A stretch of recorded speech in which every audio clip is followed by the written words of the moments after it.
Namaskaram, Sadhguru. The first question is from Lavanya. Sadhguru, 2 days ago you said that virus doesn't want to kill you and your body is their habitat. A few people who claim they are intellectuals on Twitter are making fun of this statement out of context.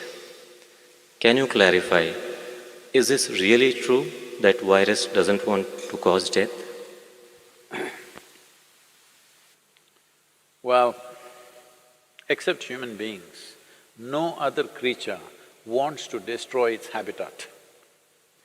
It's only human beings who are known to do that. So they also don't do it by intent, unconsciously they do it. Similarly, virus also does it unconsciously.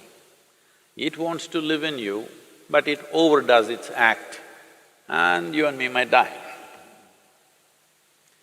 Well, I must tell you this. I was 17 years of age.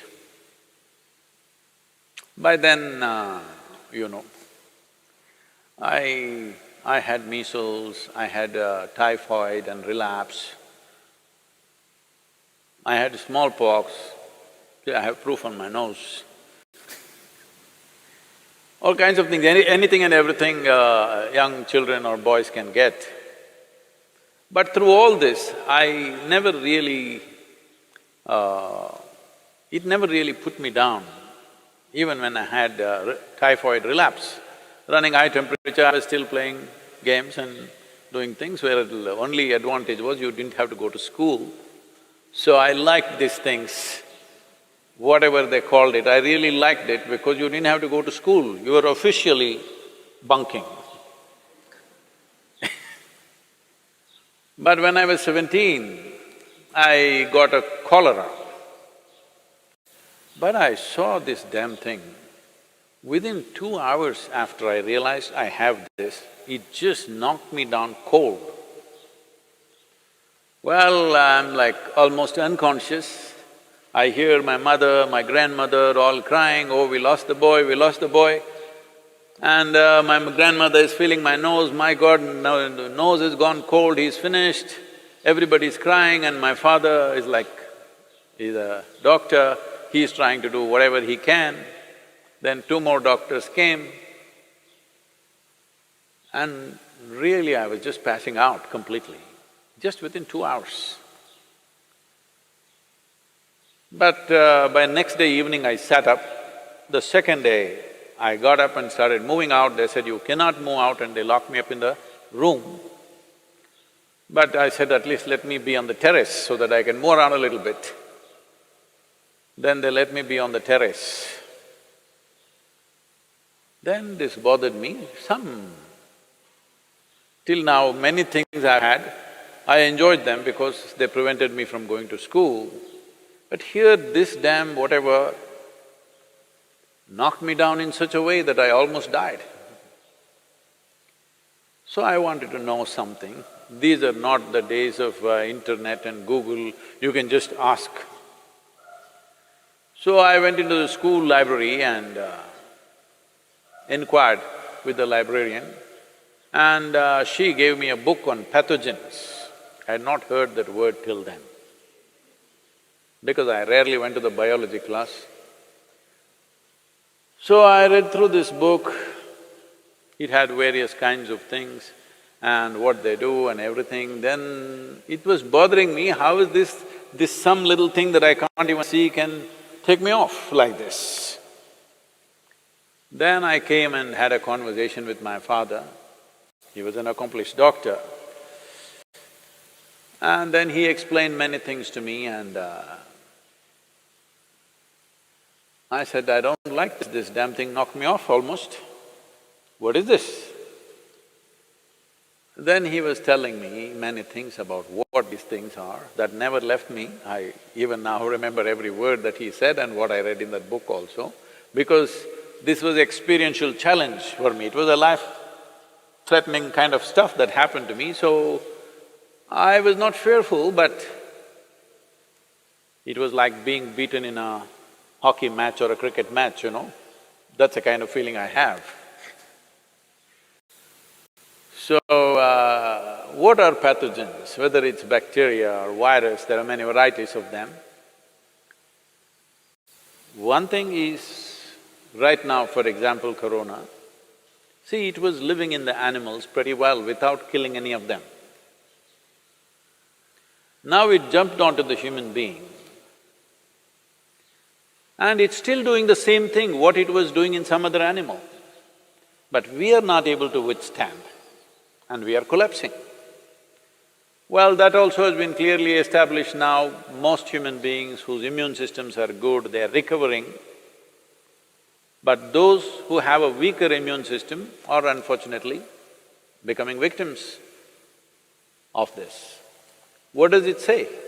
It simply says that it wants to live, but it lives so aggressively that we may die. Well, many scientists are talking about it, but even what I read at that time, I was only 17, I want you to remember this. Even then, it was explained, I don't remember the author's name, otherwise I would have quoted this.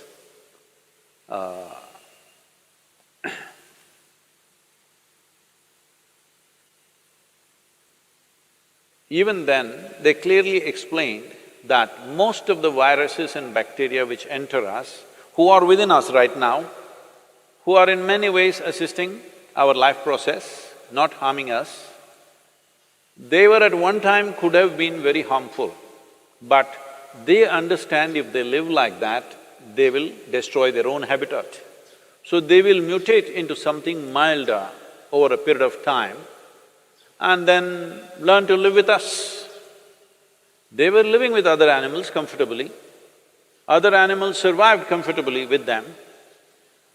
They were also… This is the nature of life, that one inside the other, so many life forms, trillions of life forms are all living enmeshed into each other. We are also that.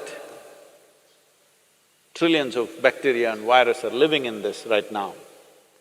But like for example, if you do a Manto's test, Indians I'm saying, because right now in the last 3-4 weeks we are looking who is a foreigner, who is an Indian, not because of any racial discrimination, we want to know where they came from. Did they come from Italy or China, where did they come from?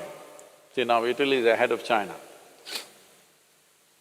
Very unfortunate situations. But these… like for example, if you do Manto's test for Indians, almost all of us will fail Manto's test. Manto's test is for tuberculosis bacteria. Almost all Indians will fail this test because all of us have substantial amount of tuberculosis bacteria in us, but we don't have tuberculosis as a disease. Well, so they came up with another name, they're calling it primary complex or whatever else that happens in children, but that shows some symptoms. All of us have this bacteria, we will fail the Manto's test, but we have no symptoms of tuberculosis in us because we have learned to live with them, they have learned to live with us. They know if they live too aggressively as we are living on this planet right now, they know they will lose their habitat. So they will mutate themselves to be milder life. So this is not some new rocket science, it's always been there, at least in the last 100 years it's been there. So, these people who claim to be intellectuals, well, it looks like they didn't even go to their pre-university because I was in my pre-university at that time when I read this. It was part of our library, so it must have been probably in the textbook also, but I didn't read the textbook. Maybe these intellectuals did not even get to their pre-university. They think the qualification to be on Twitter is that they must have a bird brain. They think that's a qualification to tweet.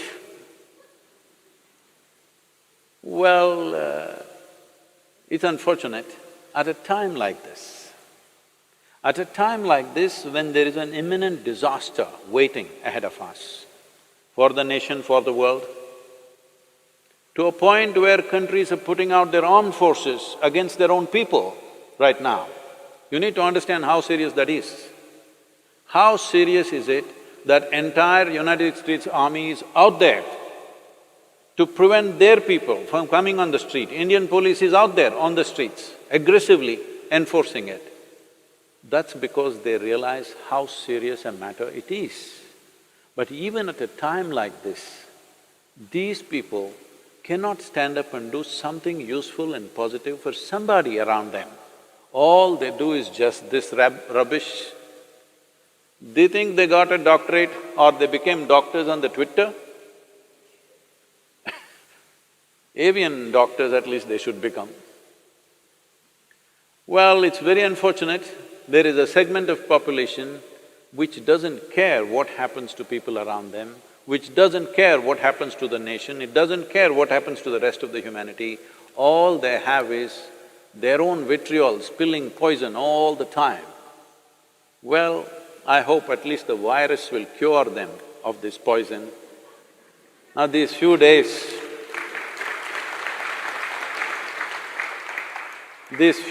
of being with themselves, I hope they stand up and do something useful. Please do something, whoever you are. I don't know who they are. Whoever you are who's talking this rubbish, please do something useful. What is this problem? I know what is your problem.